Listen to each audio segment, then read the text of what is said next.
My name is Tamika Lindsay, and I am the chair of the Public Policy Committee with the National Coalition of 100 Black Women, Queens City Metropolitan Chapter.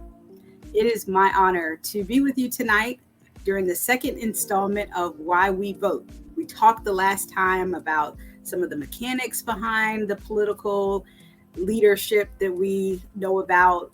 And tonight we want to dial it back and talk about some of the history. Why is it so important to the Black community to vote and to exercise our right?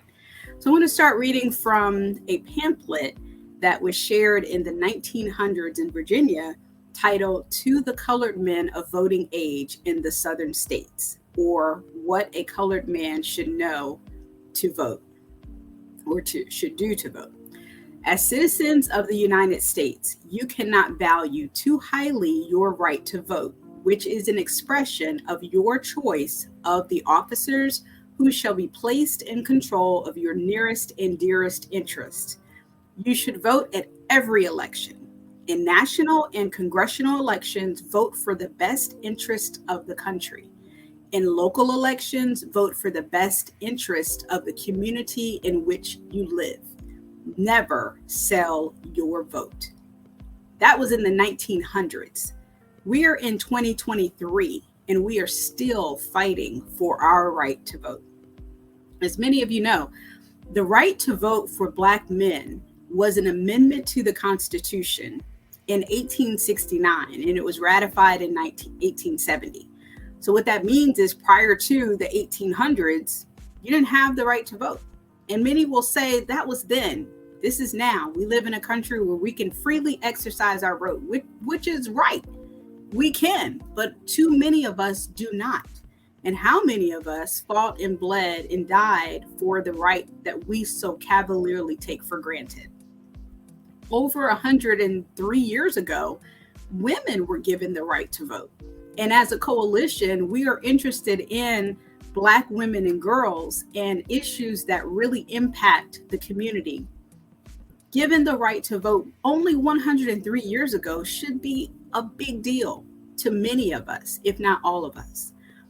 What the pamphlet goes on to say is that in certain states, there were requirements of Black people if they were to exercise their right to vote. You must pay your poll tax.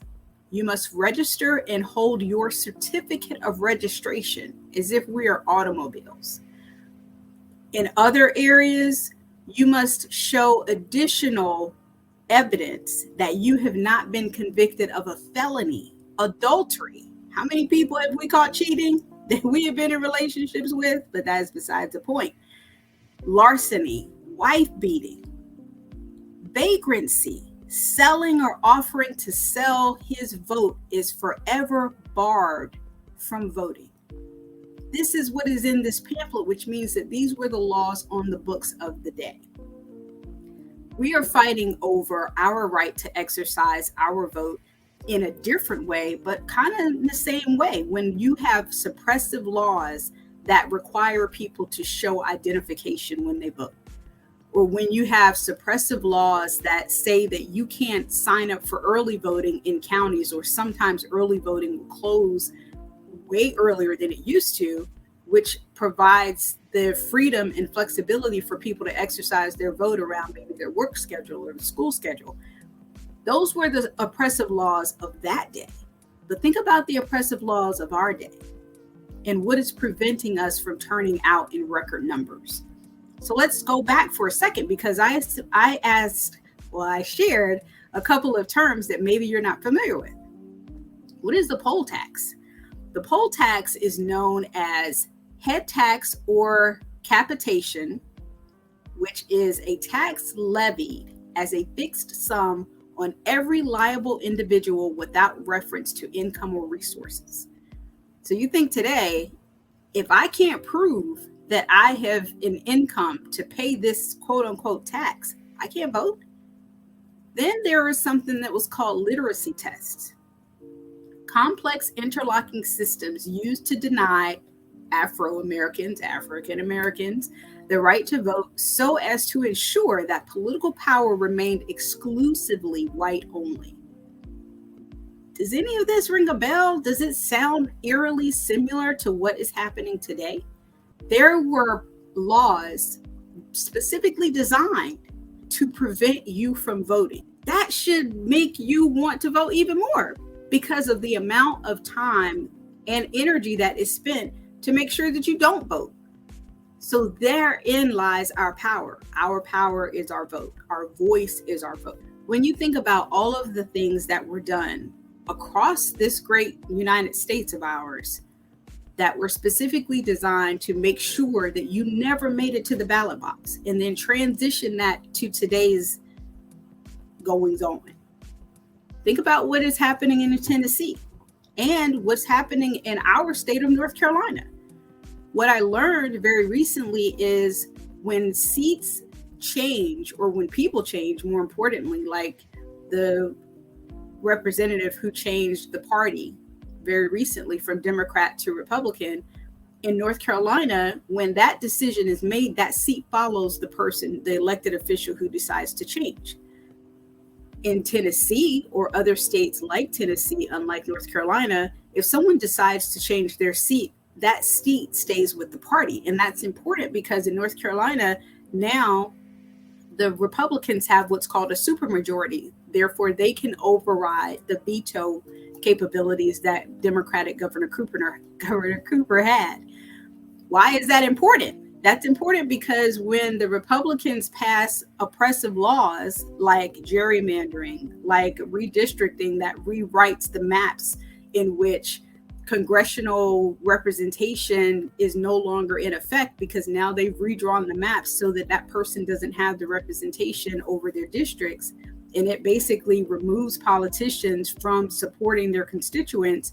That means that they have a larger percentage of the vote, and they can pass a lot of laws that are restrictive to our community.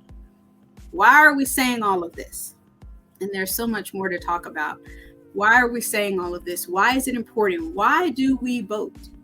We vote because that type of behavior restricts the movement of our African American ancestors.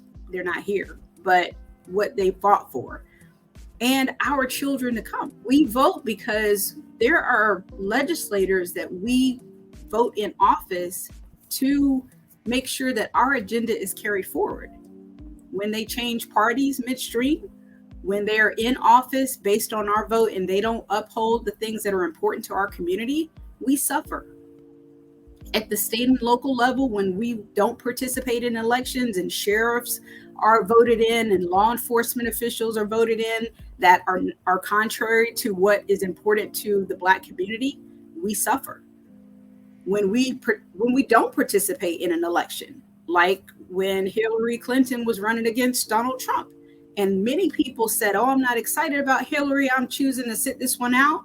Well, your choice to sit that election out ushered in the person who was in that office, and look where it got us. So all of this is just to remind you that it's very important to, one, exercise your right to vote, but even more important to understand the history as to why we're here. Because there's an entirely different conversation to talk about how Black people were Republicans during the Lincoln era. Lincoln was Republican. We followed that because he did a lot on behalf of Black people, so-called. So we voted Republican. How did we switch to Democrat? There's a whole lot of history that we can talk about from that perspective. But for today's conversation, understand why it's necessary for you to vote. Ensure that you are registered. Ensure that you have all of the documentation that is necessary for you to be able to provide an ID if asked. Ensure that you understand where your polling place is. Ensure that everyone in your family who is eligible to vote does the same. There is never an election that should go by that your ballot is not cast.